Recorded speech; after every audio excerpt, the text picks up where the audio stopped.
কে কে কথা বলছে এদিকে? সামনে এসো। সামনে যাব কিভাবে আমি? আমি যে একটা পুকুর, মানুষ হলে তো তোমাদের সামনেই যেতাম। তুমি পুকুর হয়ে কথা বলছো? এমনও বুঝি হয়? আমি যে জাদুকরি কথা বলা পুকুর। আজ 2-3 মাস ধরে আমি পানি শূন্য। খুবই দুঃখের কথা, কিন্তু কথা বলা পুকুর, তোমার মতো আমরাও পানির সমস্যায় আছি। তাই এই পুকুরে আমরা এসেছিলাম পানির জন্যে, কিন্তু এসে দেখি তুমিও শূন্য। এই মেয়েরা, তোমরা দুজন কি আমাকে পানি দ্বারা পূর্ণ করতে পারবে? কিন্তু কিভাবে?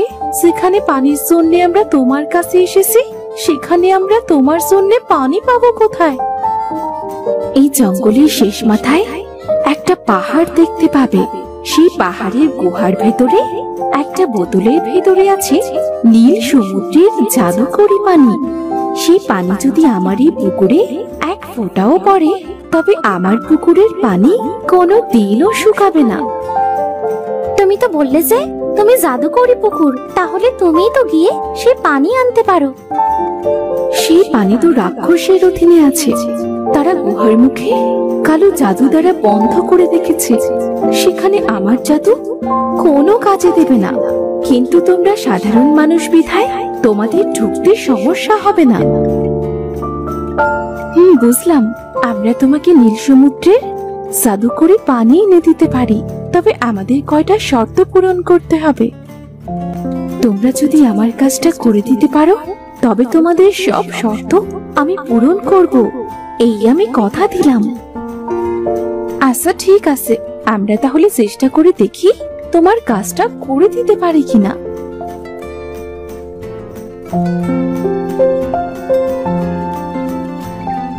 তারা দুজন বনের শেষ মাথায় গুহার উদ্দেশ্যে রওনা দিল।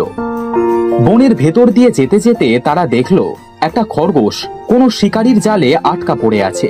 তারা দুজন যখন খরগোশের পাশ দিয়ে যাচ্ছিল, তখন খরগোশটি বলল, কি মেয়েরা, বোবা প্রাণী এভাবে জালে আটকা পড়ে ঝুলে আছে, আর তোমরা সেটা দেখেও চলে যাচ্ছ? শ্যামা, তুই কি মাত্র কথা বললি নাকি? আরে দুই কথা, আমি খরগোশ গো। দেখো, তোমাদের পেছনে আমি। ওমা, এ তো কথা বলা খরগোশ। তা কথা বলা খরগোশ, তোমার এমন হাল হলো কিভাবে? প্রথমে তো আমি কথা বলা খরগোশ নই, আমি হলাম মায়াবী খরগোশ। আর দ্বিতীয়, কোনো বাজি শিকারী জাল পেতে আমাকে ধরার চেষ্টা করেছে। এই সারু দেখ, এই মায়াবী খরগোশটা কত সুন্দর করে কথা বলছে। আমি সত্যি সত্যি এর মায়ায় পড়ে যাচ্ছি রে। তোমরা কি শুধু গল্পই করবে, আমাকে বের হতে দেবে না? হ্যাঁ মায়াবী খরগোশ, তোমাকে আমি এক্ষুনি বের করে দিচ্ছি।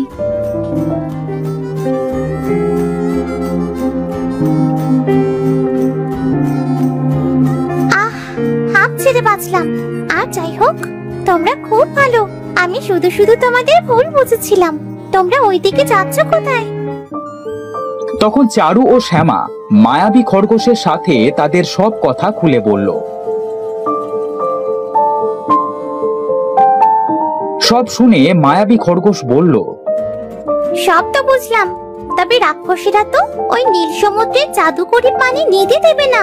তোমরা যদি নেবার চেষ্টা করো, তবে তোমাদের মৃত্যু নিশ্চিত। তবে কি আমরা বাড়ি ফিরে যাব?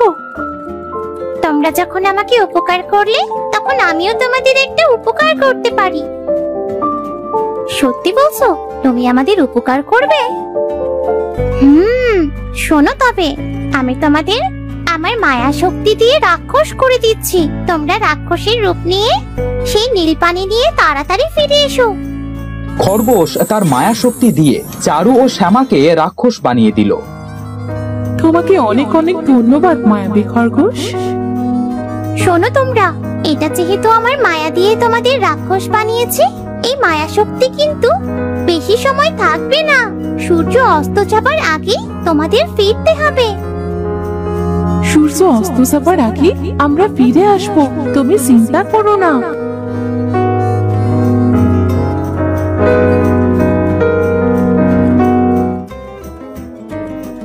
তারা দুজন জঙ্গলের শেষ মাথায় সেই পাহাড়ের গুহার কাছে পৌঁছালো।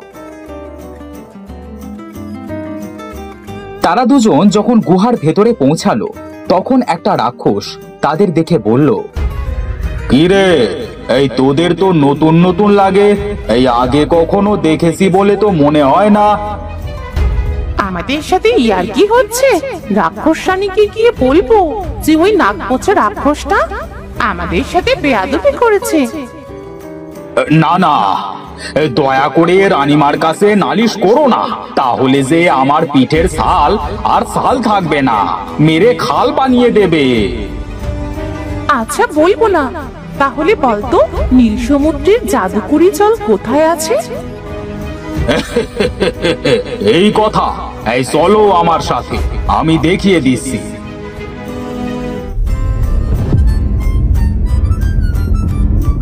তখন রাক্ষসটি তাদের দুজনকে নিয়ে নীল জলের কাছে গেল।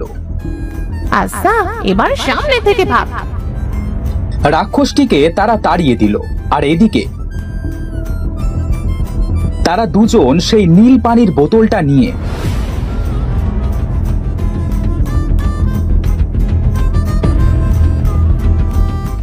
গুহা থেকে বেরিয়ে এলো। গুহা থেকে বের হবার পরেই তারা আবার তাদের রূপে ফিরে এলো। শ্যামা, এবার তাড়াতাড়ি জাদুকরি পুকুরের কাছে চল, না হলে রাক্ষসগুলো আমাদের ধরে ফেলবে।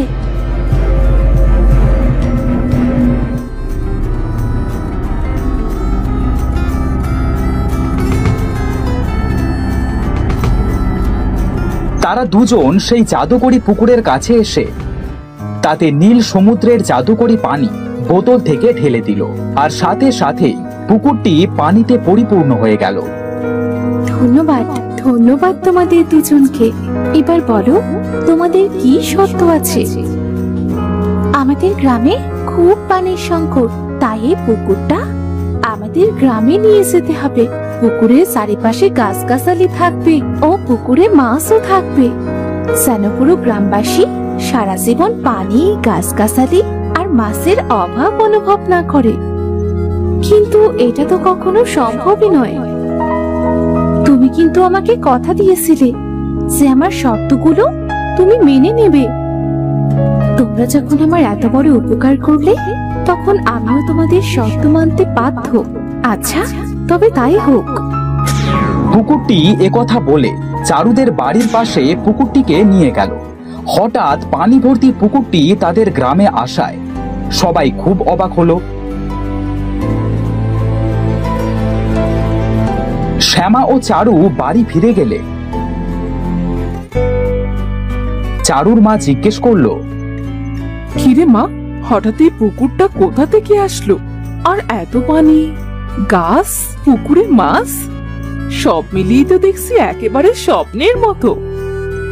হ্যাঁ মা, এটা স্বপ্নই বলতে পারো।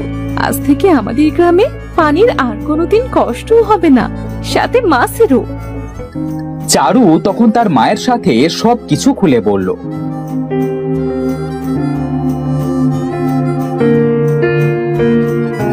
জাদুর পুকুরের কথা আশেপাশের গ্রামেও ছড়িয়ে পড়ল।